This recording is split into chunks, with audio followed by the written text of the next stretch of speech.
제29편 다윗의 시. 너희 권능 있는 자들아, 영광과 능력을 여호와께 돌리고 돌릴지어다. 여호와께 그의 이름에 합당한 영광을 돌리며 거룩한 옷을 입고 여호와께 예배할지어다. 여호와의 소리가 물 위에 있도다. 영광의 하나님이 우레소리를 내시니 여호와는 많은 물 위에 계시도다. 여호와의 소리가 힘있으며 여호와의 소리가 위엄차도다. 여호와의 소리가 백향목을 꺾으시며 여호와께서 레바논 백향목을 꺾어 부수시도다. 그 나무를 송아지같이 뛰게 하시며 레바논과 시련으로 들송아지같이 뛰게 하시도다. 여호와의 소리가 화염을 가르시도다. 여호와의 소리가 광야를 진동하시며 여호와께서 가데스 광야를 진동시키시도다. 여호와의 소리가 암사슴을 낙타하게 하시고 삼림을 말갛게 벗기시니 그의 성전에서 그의 모든 것들이 말하기를 영광이라 하도다. 여호와께서 홍수 때 좌정하셨으며 여호와께서 영원하도록 왕으로 좌정하시도다.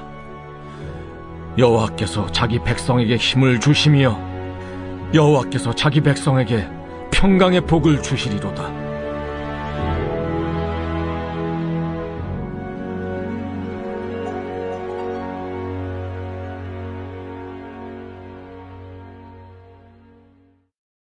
오늘은 시편 29편의 말씀을 가지고 함께 은혜를 나누는 시간을 갖도록 하겠습니다.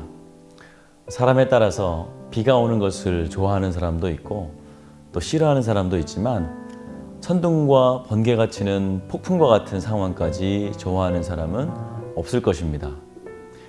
오늘 본문에서 다윗은 커다란 태풍으로 인해서 나무가 뽑히고 홍수가 나는 상황을 경험했던 것 같습니다.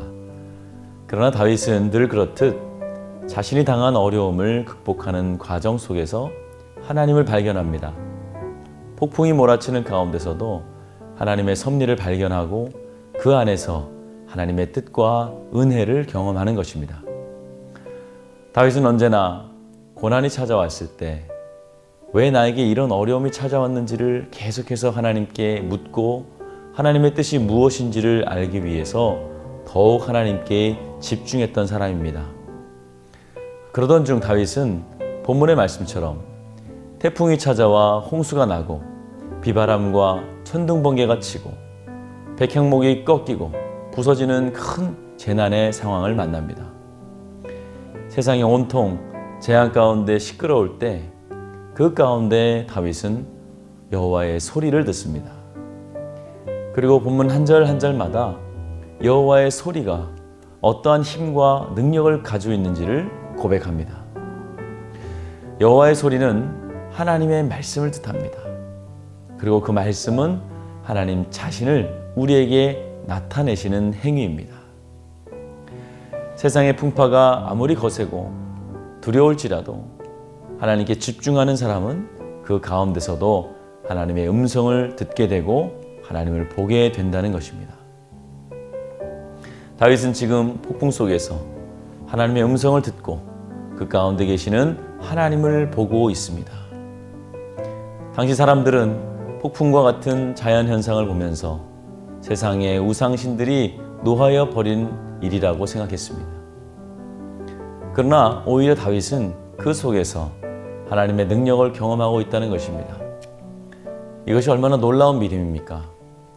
고난을 바라보는 믿는 자의 올바른 자세를 다윗을 통해서 우리가 배우는 것입니다.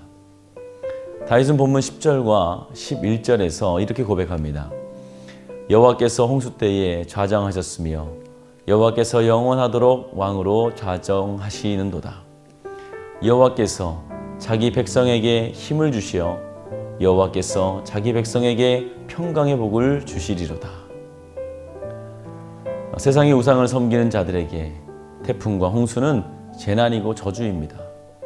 그러나 하나님을 섬기는 자에게는 어떠한 상황 가운데서도 하나님의 섭리를 느끼는 기적의 현장이 되는 것입니다.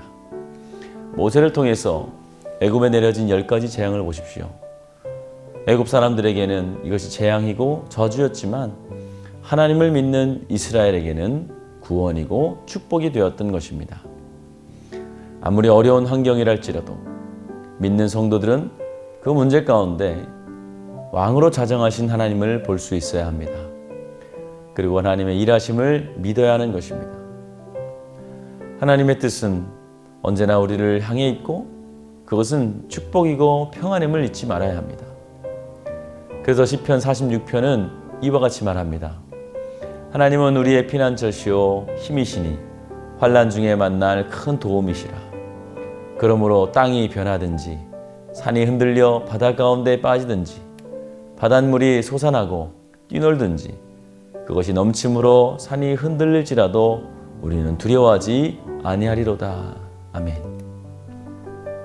오늘 다윗의 고백을 통해서 우리가 깨달아야 하는 것은 오직 하나님만이 우리가 만나는 모든 문제를 해결하실 수 있는 유일한 분이시라는 겁니다. 사람과의 문제든 물질의 문제든 건강의 문제든 이 모든 것이 하나님의 능하신 손 안에 있고 하나님의 계획 안에 있다는 것을 기억해야 됩니다. 특별히 오늘 우리는 코로나 재앙이라는 엄청난 위기 앞에 서 있습니다. 그러나 이것을 통해서 믿음의 성도들은 하나님의 말씀을 듣고 그 가운데 좌정하셔서 통치하시는 능력의 하나님을 바라봐야 하는 것입니다. 그리고 본문 11절과 같이 하나님이 우리에게 이 모든 재난을 이겨낼 수 있는 힘을 주실 뿐만 아니라 평강과 복까지 주실 것을 믿고 기다려야 하는 것입니다. 함께 기도하시겠습니다. 귀하신 아버지 하나님, 은혜와 사랑을 감사합니다. 우리가 살면서 어려움을 만나고 환난을 만나고 또는 큰 폭풍과 같은 재난을 만나기도 합니다. 하나님, 그러나 그 가운데서도 하나님은 여전히 일하고 계시며 우리를 향한 계획을 한 번도 변경시키지 않으시고 우리를 향한 사랑을 한 번도 놓지 않으심을 믿습니다. 그 세상에 어떤 것이라 할지라도 하나님과 우리의 사이에 사랑을 끊을 수 없는 줄 믿사오니 오늘도 우리 성도들이 믿음으로 주님을 바라보게 하여 주시고 오히려 문제 가운데 역사하시는 하나님을 바라보며 기적의 현장에서 주님을 찬양할 수 있는 다윗과 같은 신앙을 허락하여 주시옵소서. 예수 그리스도의 이름으로 기도하였습니다. 아멘.